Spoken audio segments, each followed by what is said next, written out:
Graça e paz, irmãos. Novamente, uma satisfação poder aproveitar esse momento com a Igreja do Senhor Jesus Cristo.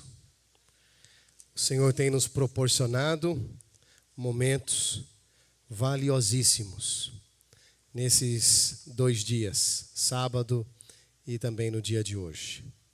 Estivemos pela manhã, compartilhando também a palavra, desfrutando da comunhão com os irmãos.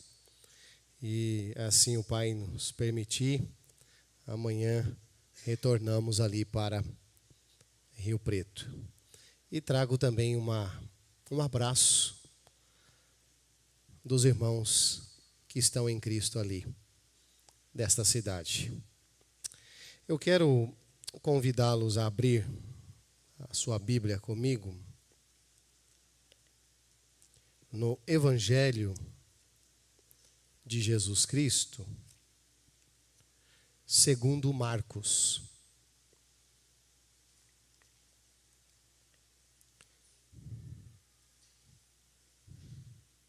Evangelho de Marcos.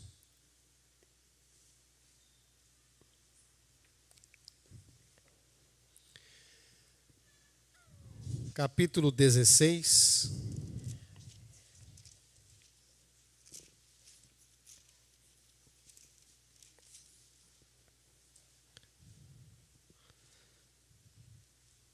Vamos colocar os nossos olhos no versículo 15.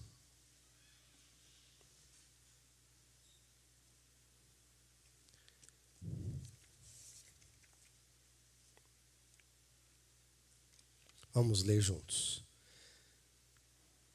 E disse-lhes: Ide por todo o mundo e pregai o Evangelho a toda criatura. Uma outra versão diz assim: E disse-lhes: Ide, ou indo por todo o mundo e proclamai o Evangelho a toda criatura. Vamos orar. Nosso Deus e Pai, graças te damos pela tua palavra que é viva e eficaz. E necessitamos que o teu Santo Espírito venha, através da palavra, revelar, manifestar e glorificar a Cristo em nossas vidas, para o teu louvor e para a tua glória. Edifica-nos, edifica a tua igreja e venha salvar aqueles a quem deseja. Pois oramos em nome de Jesus. Amém. Os irmãos podem tomar o seu assento. O Evangelho de Marcos, semanas atrás, eu peguei para fazer a leitura e li durante uma semana esse Evangelho por 3 vezes. E dentro deste Evangelho segundo Marcos de Cristo, uma das coisas que me chamou a atenção e que marcou profundamente o meu coração, esse Evangelho nos mostra, esse Evangelho nos revela a pessoa de Jesus Cristo tocando em pessoas. Ele se aproximando de pessoas.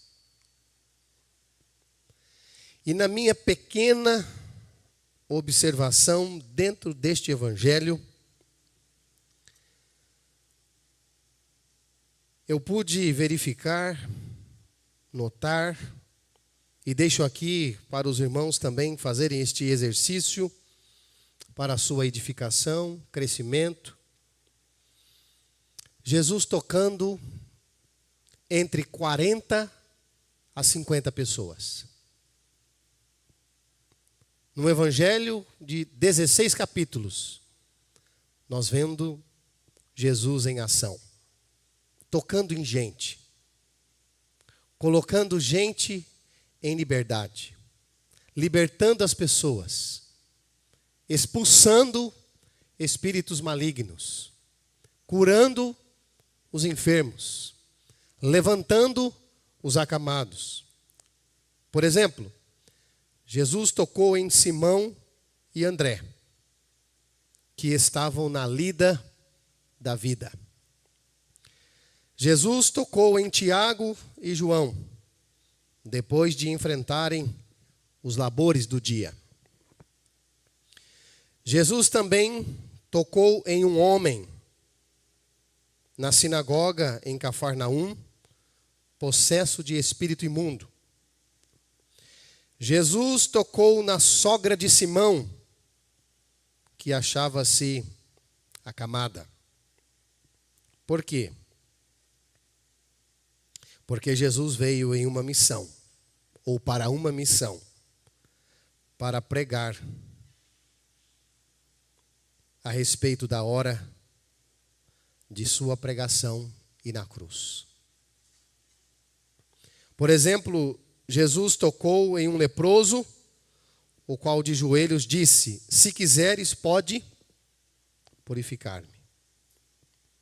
Jesus tocou em um paralítico trazido por 4 homens em Cafarnaum.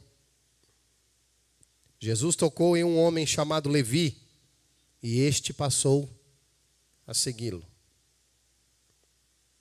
Jesus tocou em um homem presente na sinagoga que tinha a mão ressequida, e era sábado. Jesus tocou em um homem que saíra dos sepulcros ao seu encontro, possesso de espírito imundo. Estava tomado por uma legião de demônios. Jesus tocou na família de Jairo e, em especial, em sua filha, mostrando o seu poder sobre o último inimigo a ser vencido, a morte.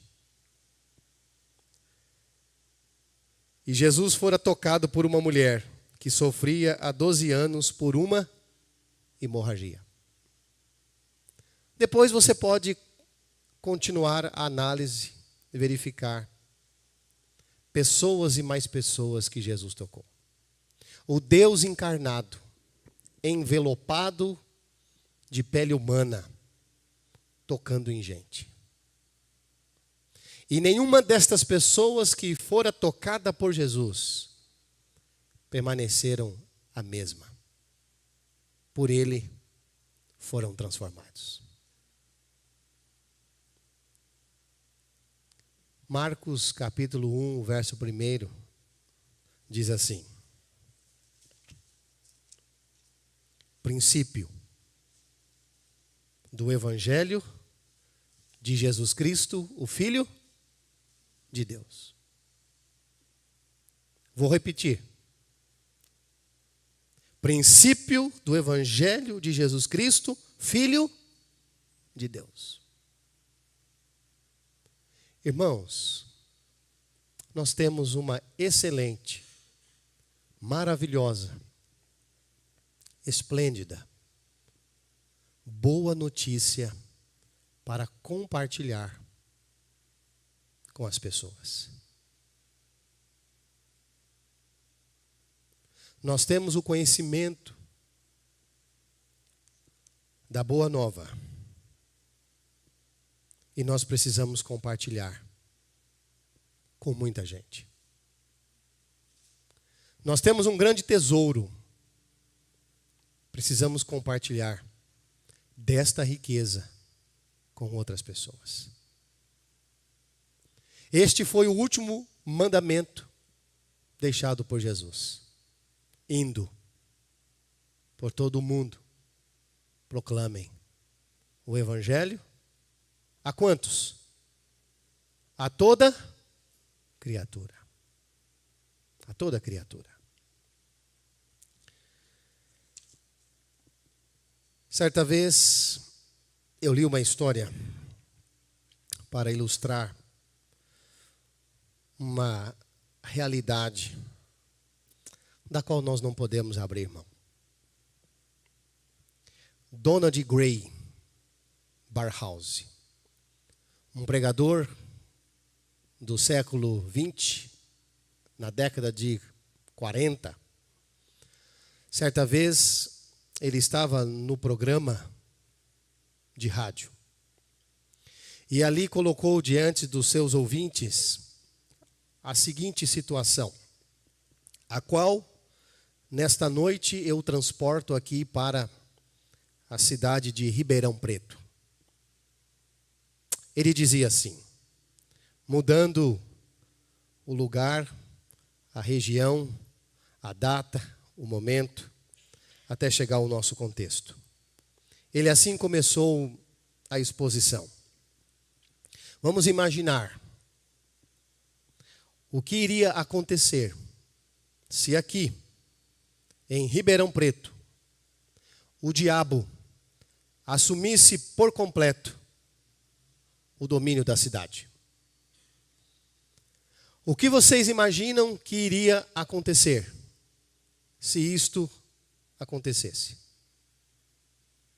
Dá para a gente imaginar?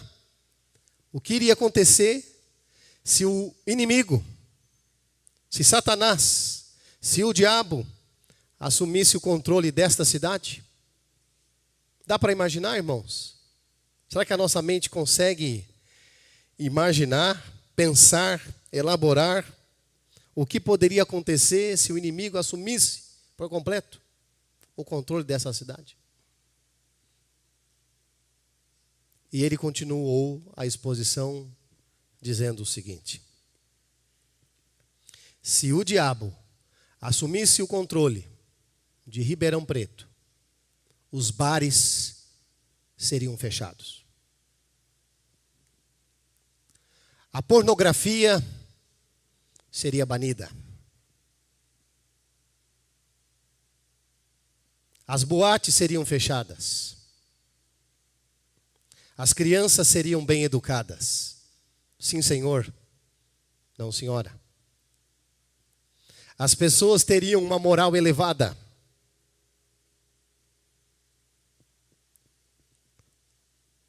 A prostituição não haveria mais. E as igrejas estariam lotadas no domingo, onde Cristo não seria pregado. Essa é a grande questão. As igrejas cheias, mas onde Cristo não seria pregado. A grande questão do inimigo não é como é que está a sua vida. O inimigo não está preocupado com a nossa moral. Não está preocupado com a nossa ética. O inimigo está preocupado em que a nossa natureza não seja transformada pela exposição única que pode nos salvar, Cristo crucificado e ressurreto, que deve ser a exposição, a mensagem apresentada todos os dias e para todos. Irmãos, nós temos um grande tesouro. Nós temos o Evangelho.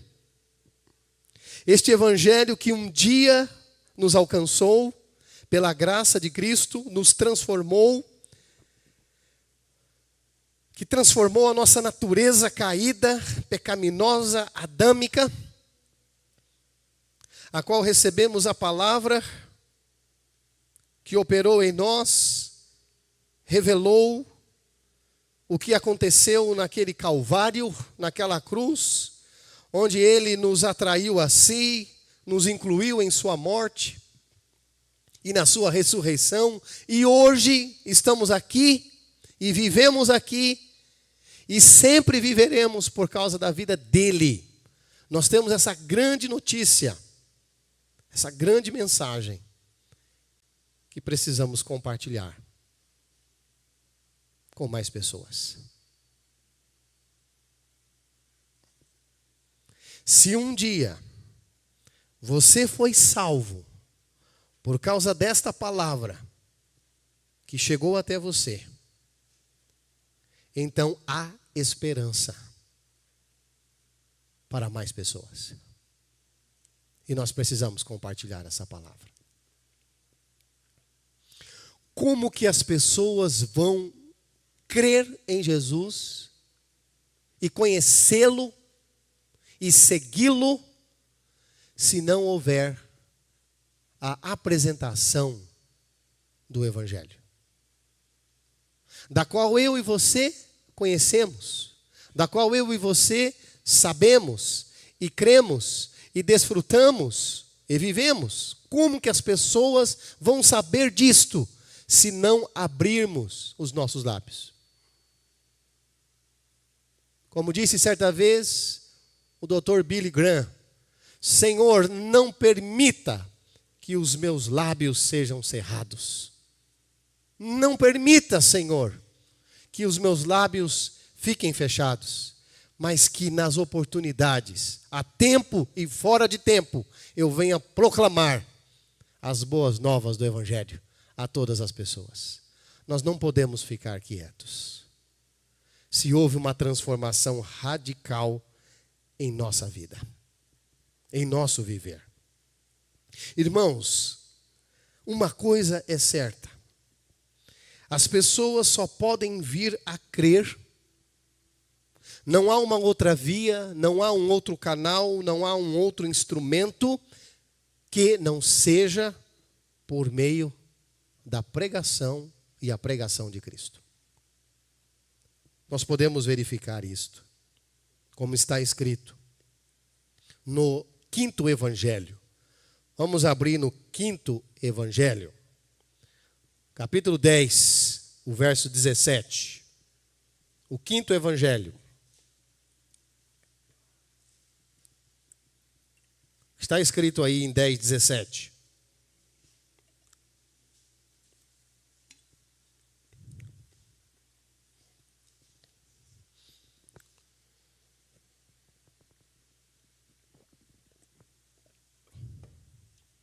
Assim diz a palavra de Deus, Romanos, capítulo 10, o verso 17.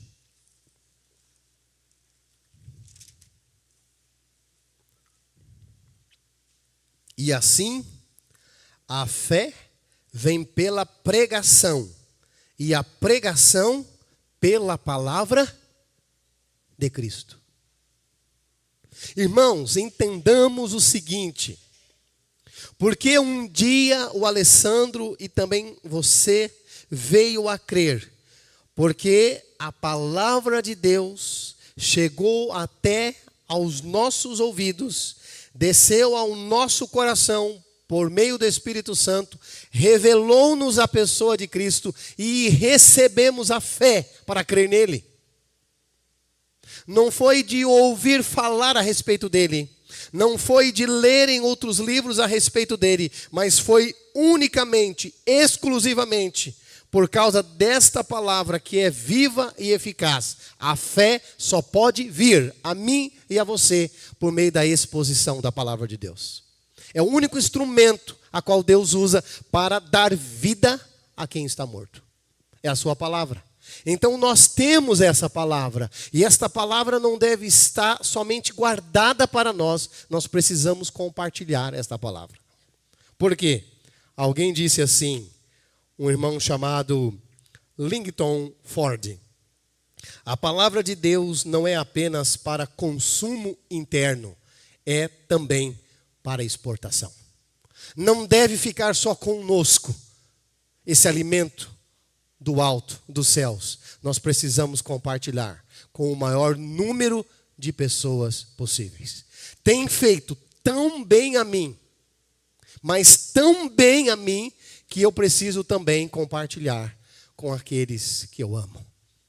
com aqueles que estão ao meu redor, com aqueles que estão perto de mim. Porque nós temos a palavra da verdade, nós temos a palavra da vida. Então nós devemos compartilhar com aqueles que outrora nós também estávamos como eles, mas pela palavra nós recebemos a fé para crer no que está escrito, para crer a respeito da pessoa dele, da sua obra e da sua manifestação. Irmãos, precisamos entender aqui algo muito importante. A fé não é de todos. A fé não é de todos. Mas as pessoas levam isso para um plano comum. Você vê que o mundo, até mesmo, tem os seus dizeres assim. Qualquer pessoa vai dizer, eu tenho fé, eu tenho fé, eu tenho fé. Eu sou uma mulher de fé, eu sou um homem de fé. Aí pergunta, você tem fé em quê? Eu tenho fé de que as coisas vão melhorar. Eu tenho fé nesse sistema. Eu tenho fé nessa filosofia. Eu tenho fé nesse mantra. Eu tenho fé nisso. Eu tenho fé naquilo. Eu tenho fé na tradição. Espera aí, então isso não é fé. Isso é crendices. Não é fé. Fé só pode vir por meio da palavra de Deus. E a fé não é de todos. De quem é a fé? A fé não é de todos. A fé não é para todos. Mas nós precisamos pregar para todos. Mas a fé não vai ser de todos. É um paradoxo? Sim. Mas é uma realidade. Precisamos pregar para todos, mas a fé não é de todos. E como resolver isto? Por que a fé não é de todos? Vamos ver o que a palavra de Deus nos diz. Vamos abrir. Na carta de Paulo a Tito. Tito, capítulo 1.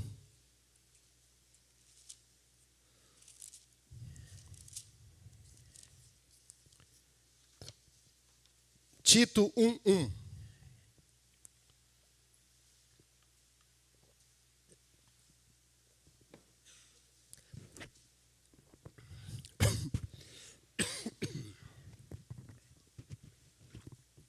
Diz assim a palavra de Deus. Paulo, servo de Deus e apóstolo de Jesus Cristo, para promover a fé que é dos eleitos de Deus e o pleno conhecimento da verdade segundo a piedade. De quem é a fé, irmãos? A quem pertence a fé? É dos eleitos de Deus. Mas para que nós saibamos, ou para que nós possamos perceber, para que nós possamos experimentar, precisamos pregar a palavra de Deus, o Deus da palavra, o Deus vivo da palavra, o Deus que tem compromisso com a sua palavra. A palavra que sai da sua boca não volta para ele vazia, sem que antes cumpra o seu propósito. Esta palavra que alcança os corações, mediante a exposição de Cristo Jesus, esta palavra se encarrega de promover a fé, não em todos, mas nos eleitos. A palavra vai chegar nos eleitos, mas para que nós possamos experimentar isto, para que nós saibamos quem são os eleitos, quem vai receber isto, é só Deus pode fazer pela sua palavra. Se você está aqui nesta noite, se você faz parte da igreja de Cristo, se você faz parte do povo dele, se você é parte do pastoreio de Cristo, é porque você é um eleito dele. Porque se não fosse isto, você não estaria aqui nesta noite. Dê graças a Deus, porque ele lhe elegeu antes da fundação do mundo, para que você fosse dele. E como que isso aconteceu, Alessandro? Um dia, você que é eleito, não sabendo disto, mas ele sabendo de tudo, por meio da exposição da sua palavra, você ouviu esta palavra e essa palavra gerou a fé necessária, autêntica, genuína, a palavra de Cristo, e ela alcançou o teu coração, lhe agarrou, lhe deu segurança, lhe deu vida, e você pode dizer: eu sou esse eleito. Agora, quantos mais nós temos por aí que são eleitos, que estão precisando ouvir esta palavra, precisando ouvir do Evangelho? Já já nós vamos chegar no Evangelho, que é uma outra particularidade. É interessante o que disse o nosso irmão R.B. Kuyper. Ele disse: a eleição exige a evangelização. Todos os eleitos de Deus precisam ser salvos. Nenhum deles pode perecer. E o Evangelho é o meio pelo qual Deus derrama sobre eles a fé salvadora. Irmãos, não é porque os eleitos estão eleitos já em Cristo que não precisam ouvir a palavra. Os eleitos precisam ouvir sim o Evangelho, para que essa palavra gere a fé em seus corações, para que esses eleitos correspondam, recebam aquilo que o seu Senhor preparou para eles desde a fundação do mundo. Nós não sabemos quem vai crer e quem não vai crer, mas o nosso papel não é fazer constatação. O nosso papel é apresentar a Cristo e deixar que o Espírito Santo ateste nos corações e dê legitimidade desta fé por meio da exposição da palavra de Deus. Deus tem compromisso com a sua palavra e todo eleito é alcançado por meio desta palavra. Eu estava perdido e fui achado. Como lemos aqui pela manhã no Evangelho de João, capítulo 9, verso 25, aquele homem: olha, não sei como isto sucedeu, mas uma coisa eu sei: eu era cego, mas agora eu vejo. Não era assim a nossa vida, a nossa história? Ele nos alcançou. Por isso, irmãos, Igreja de Cristo, é imperioso a toda nova criatura proclamar o imperativo proclamado por Jesus. Indo por todo o mundo, proclamai o Evangelho.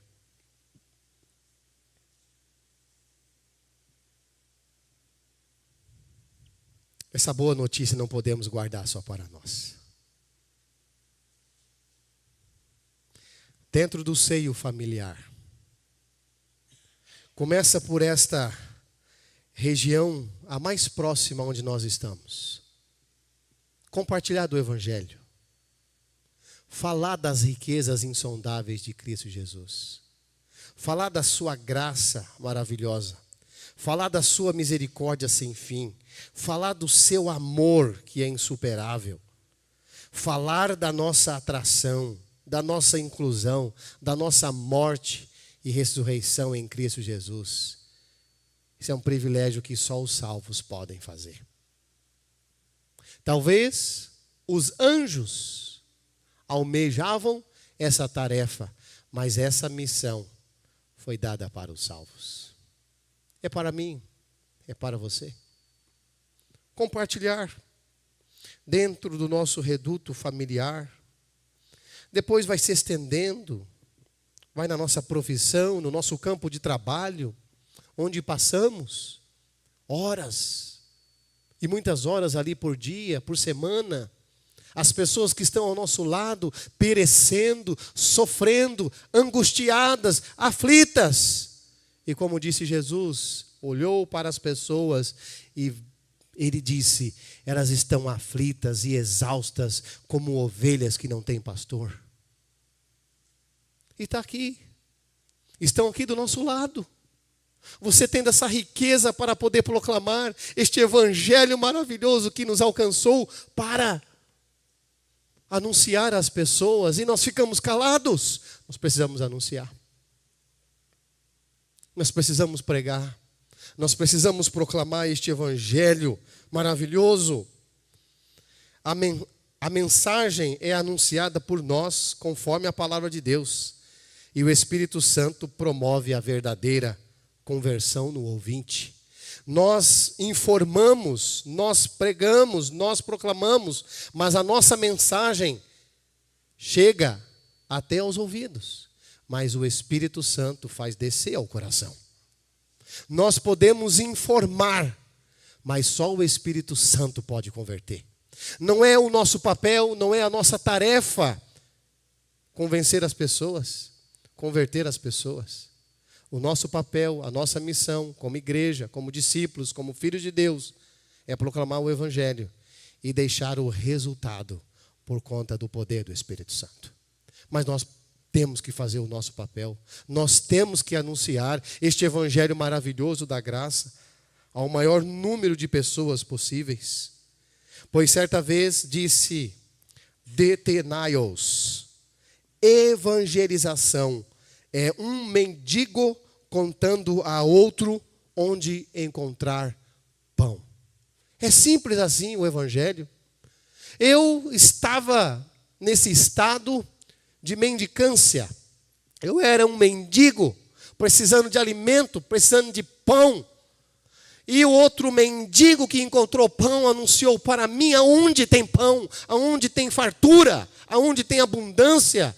E para lá eu fui. É tão simples anunciar o Evangelho. É tão simples nós falarmos para as pessoas. Meu amigo, minha amiga, Jesus Cristo morreu por você. Mas na sua morte Ele levou você a morrer com Ele. E Ele ressuscitou para ser a sua vida. Para que você ande em novidade de vida. Para que você experimente essa realidade. É tão simples anunciarmos isso. E deixarmos os efeitos desta palavra por conta e total domínio e poder do Espírito Santo. É algo simples. Nós precisamos, como igreja, sairmos da nossa região de conforto. É tão gostoso estarmos ouvindo a palavra, é tão gostoso guardarmos esse tesouro, as 7 chaves, mas nós precisamos compartilhar esse tesouro ao maior número de pessoas possíveis. Para que possamos ver a entrada de eleitos e mais eleitos no reino de Deus.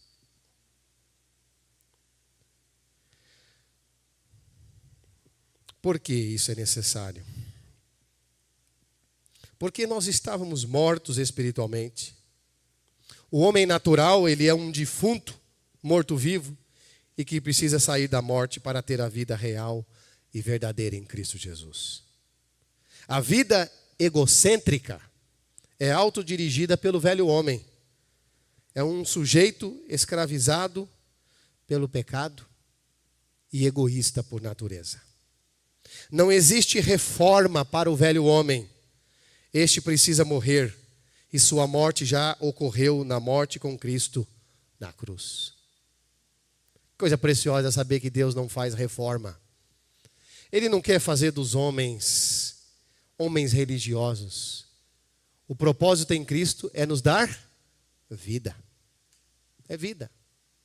Cristo não é uma religião. É muito mais do que isto. É vida no meu e no seu coração.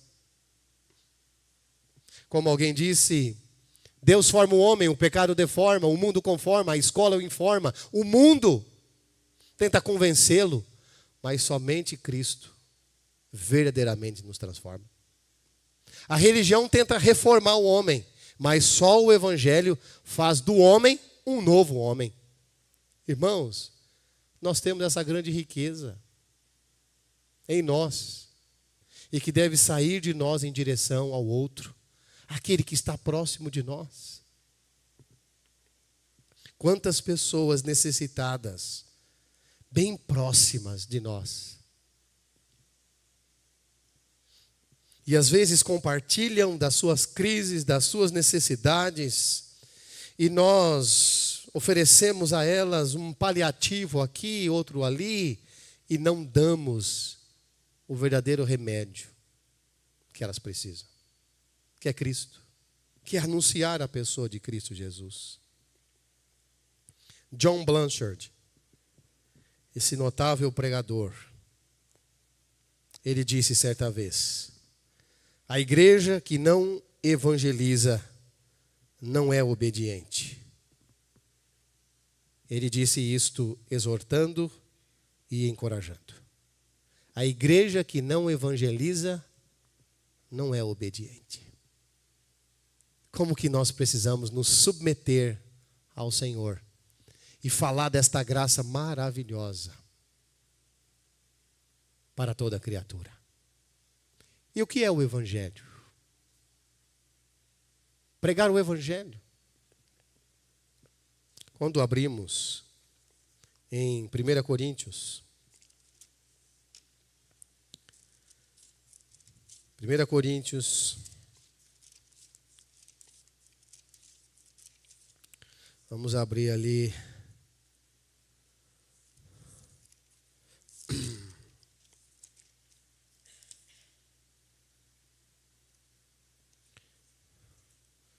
aqui,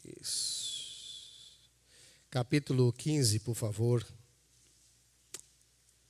1 Coríntios, capítulo 15, nos diz assim, o Evangelho, de uma maneira tão transparente e impactante.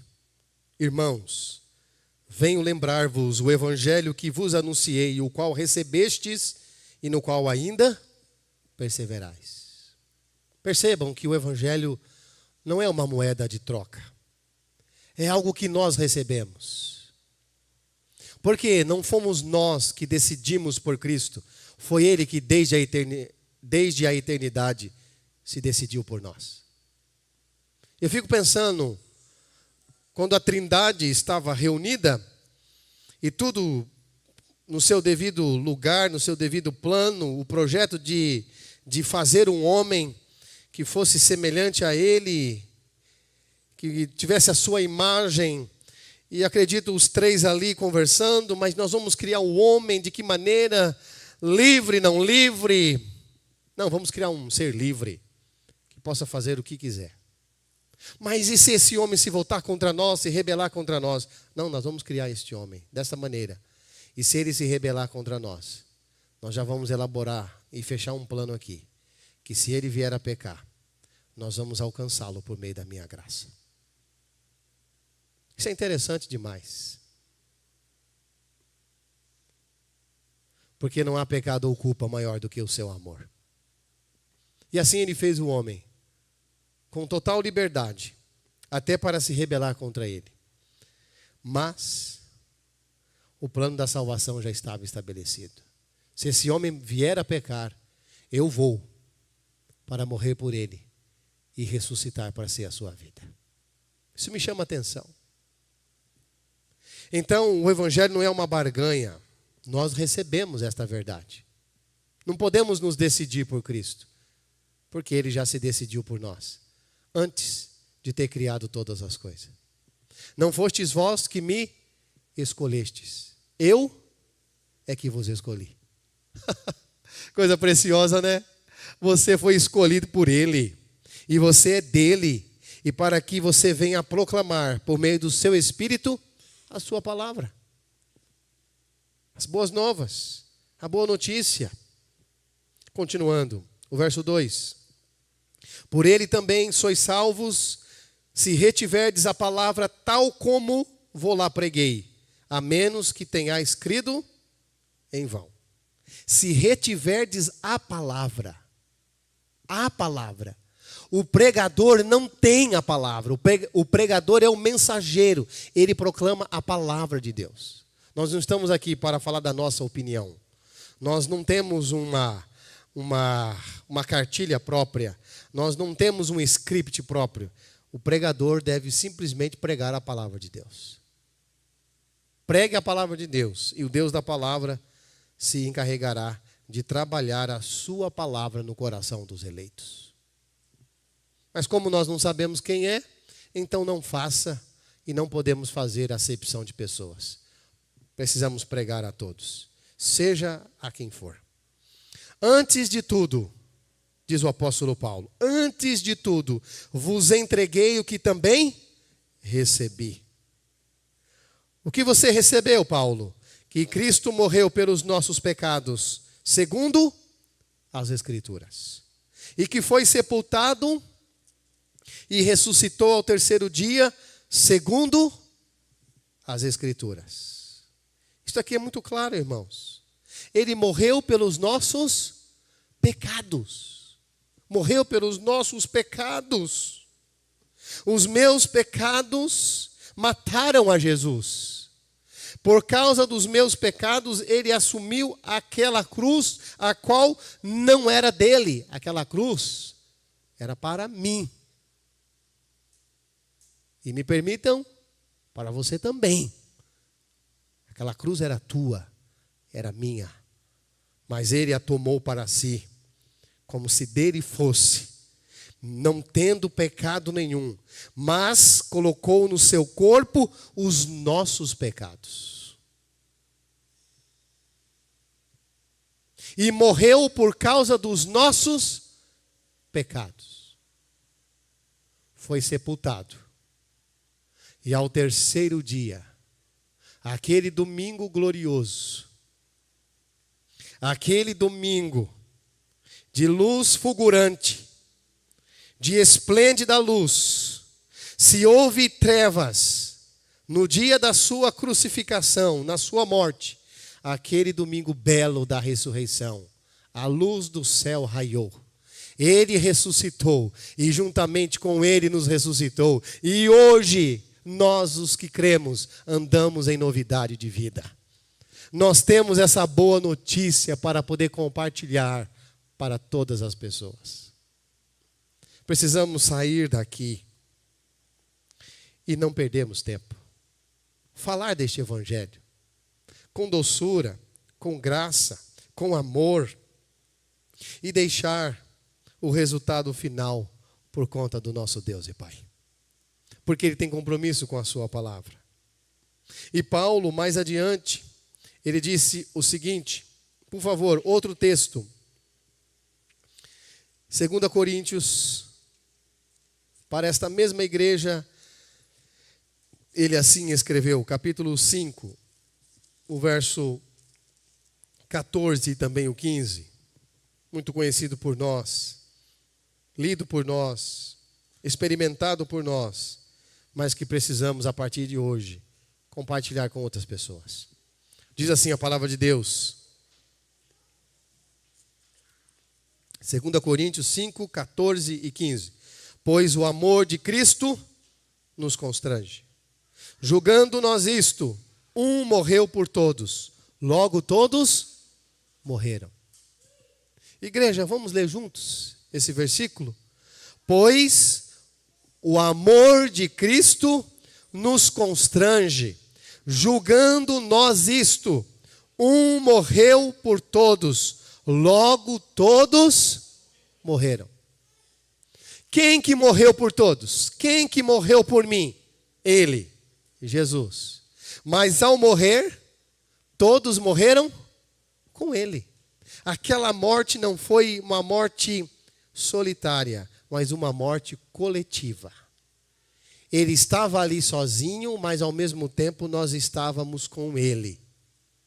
Ele morreu por todos, logo todos morreram. Irmãos, nós não podemos, antes de cair aqui no verso 15, nós não podemos negociar esta verdade.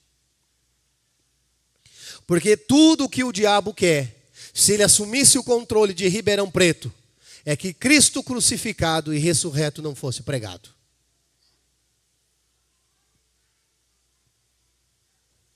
As igrejas aqui de Ribeirão Preto, as igrejas lá de São José do Rio Preto, as igrejas dos estados aqui brasileiros, a nossa nação, muitas delas podem estar nesse exato momento abarrotadas. Mas infelizmente, em muitas delas, o evangelho não está sendo pregado. O culto se tornou um um projeto de entretenimento para as pessoas. Tem danças na igreja. Tem luzes dentro das igrejas. Tem palco bem montado. Tem som bonito. Tem musicalização de alto nível. Tem shows. Tem um monte de coisa, mas não tem Cristo e esse crucificado. Está tudo muito bonito, mas Ele não está presente. Está tudo aos olhos dos homens fantástico, mas Cristo não está presente. Como disse o nosso irmão Michael Horton, é um cristianismo sem Cristo. O dono da igreja, o senhor da igreja, o mandatário da igreja, o governante da igreja, está do lado de fora, batendo na porta. Eis que estou à porta e bato. Ele está batendo à porta da igreja, da sua igreja, porque os homens tomaram o seu lugar e colocaram ele para fora. Porque onde não há a exposição da sua palavra, onde não há a pregação deste evangelho, está sendo oferecido para as pessoas um momento de overdose, de entretenimento, trabalhando com as emoções e com as necessidades do presente, do agora, mas sem avaliarem a eternidade. Jesus Cristo não veio para fazer do homem um super-homem. Ele veio para fazer do homem uma nova criatura, para viver com a sua vida, que é santa, perfeita e maravilhosa. Ele veio para trocar aquilo que era totalmente pecaminoso em nossa vida e colocar a sua vida santa e gloriosa. Ele veio para nos dar vida, e não uma vida que termina na sepultura, mas uma vida que perpetua a eternidade. Ele veio para nos dar vida. Irmãos, isso é tão maravilhoso, tão sério, que quando entendemos isto, que Ele morreu por todos, e logo todos com Ele ali foram incluídos, olha o que diz o verso 15. E Ele morreu por todos. Vamos ler juntos? E Ele morreu por todos, para que os que vivem não vivam mais para si mesmos, mas para aquele que por eles morreu e ressuscitou. Meu amado irmão, se Ele tem o total governo sobre a sua vida,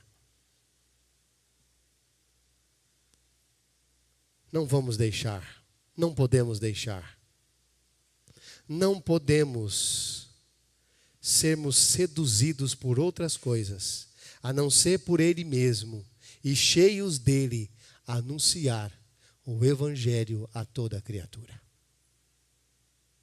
Paulo resumiu assim a sua experiência. Eu estou crucificado com Cristo. E logo, já não sou eu quem vive, mas é Cristo que vive em mim. E esse viver que agora tenho na carne, vivo-a pela fé do Filho de Deus, que me amou e a si mesmo se entregou por mim. Deus não faz acepção de pessoas. Se o apóstolo Paulo foi crucificado com Cristo, eu também fui. E você? Se você também foi, se fomos, então nós precisamos anunciar esse evangelho a toda criatura. É o último mandamento deixado por Jesus. Como que é a última missão, porque depois disto, os que creram não serão julgados, mas todo aquele que não creu será julgado. Que o Senhor nos dê graça, nos dê sabedoria, discernimento, que Ele nos dê inclusive entusiasmo, coragem, que sejamos tomados pelo Espírito Santo de toda a intrepidez necessária para proclamar o Evangelho de Cristo Jesus, que nos salvou, que está trabalhando em nós e que um dia nós estaremos com Ele. Eu fui salvo do meu pecado na cruz com Cristo, crucificado. Eu estou sendo salvo do poder do pecado mediante a sua vida ressurreta, presente em mim, gloriosa e poderosa. E um dia Nós seremos totalmente salvos da presença do pecado quando estivermos com o nosso Deus em glória. A Ele a glória, hoje e para todo sempre. Amém. Vamos curvar nossa cabeça. Pai bendito, que a tua igreja seja tomada pelo teu Santo Espírito para anunciarmos a tua palavra. Que a tua palavra venha escorrer dos nossos lábios, venha fluir com vida àqueles a quem tu desejas dar vida, aos eleitos do Senhor, venha operar, e que pela tua palavra nenhum de nós venha a temer homem algum e poder algum, porque a tua palavra é suficiente, agora e para todo sempre. Amém.